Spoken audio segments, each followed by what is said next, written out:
Mais uma reflexão, um tempo para conhecermos a vontade de Deus através das Escrituras. Bem-vindo a mais esta reflexão.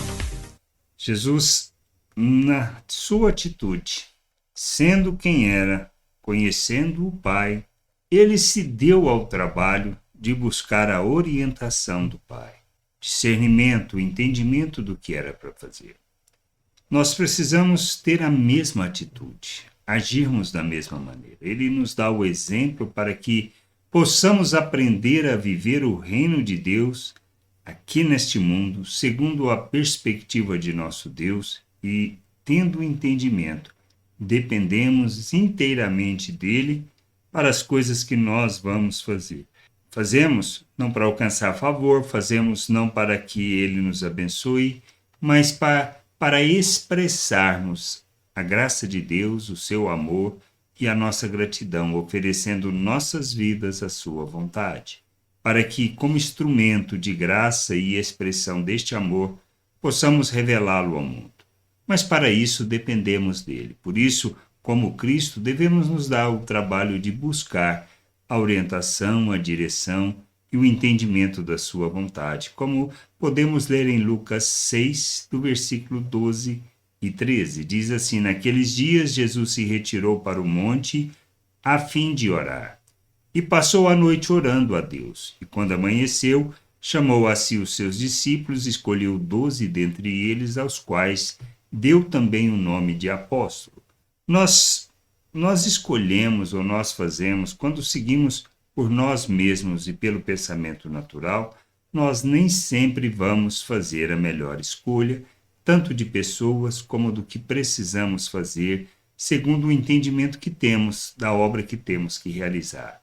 Por isso a gente precisa de fazer como Cristo, pois quando nós olhamos na perspectiva natural, as escolhas que ele fez dos 12 não fazem sentido.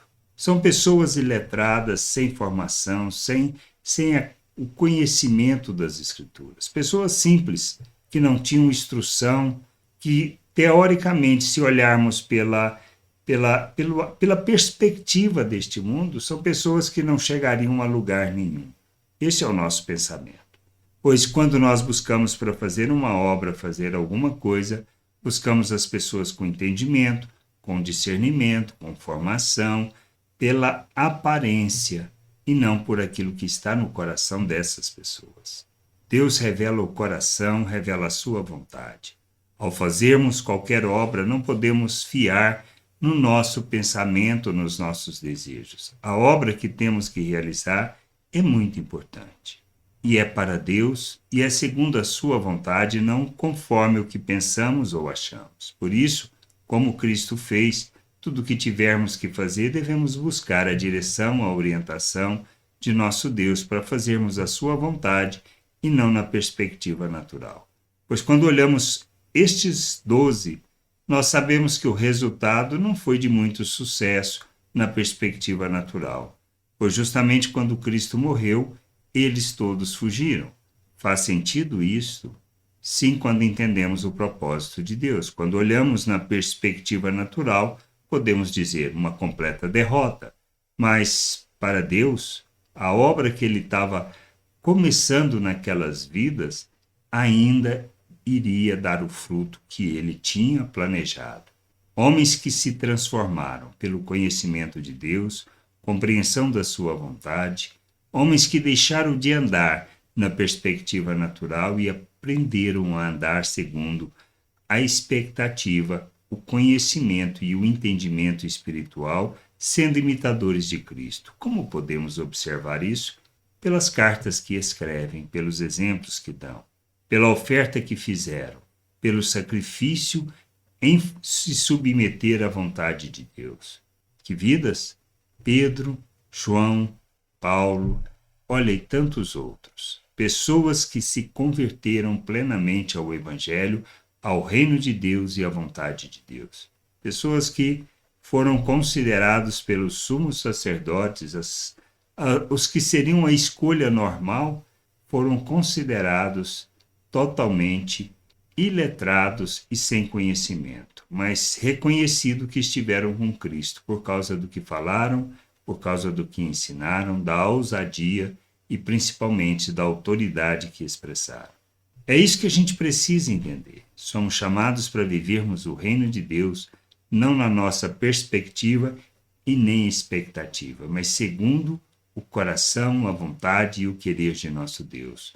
Por isso, nos darmos o trabalho, como Cristo se deu ao trabalho de buscar a orientação, a direção para realizar, para escolher os 12, é fundamental, pois só assim nós faremos segundo a vontade de Deus e não segundo os nossos interesses. Que haja em nós o entendimento, o crescimento, o amadurecimento, a compreensão e que possamos ser de Deus instrumento para revelar sua glória e para expressar quem Ele é, revelando o seu amor, pois todo o propósito de nossas vidas está no nosso amadurecimento, na plenitude de Cristo a alcançar, para que nós revelemos o nosso Deus, revelemos o seu amor ao mundo. Que a gente possa entender e confiar naquilo que Deus vai fazer e não no conhecimento humano e nem no entendimento humano. Que a gente possa nos submeter ao Pai e viver a sua vontade, segundo o seu querer. Graça e paz sobre a tua vida. Amém. Gostou da reflexão? Compartilhe. Não deixe de ler as Escrituras. Medite para poder crescer no conhecimento e vontade de nosso Deus e nosso Pai, para que, conhecendo o Senhor, possa o revelar ao mundo.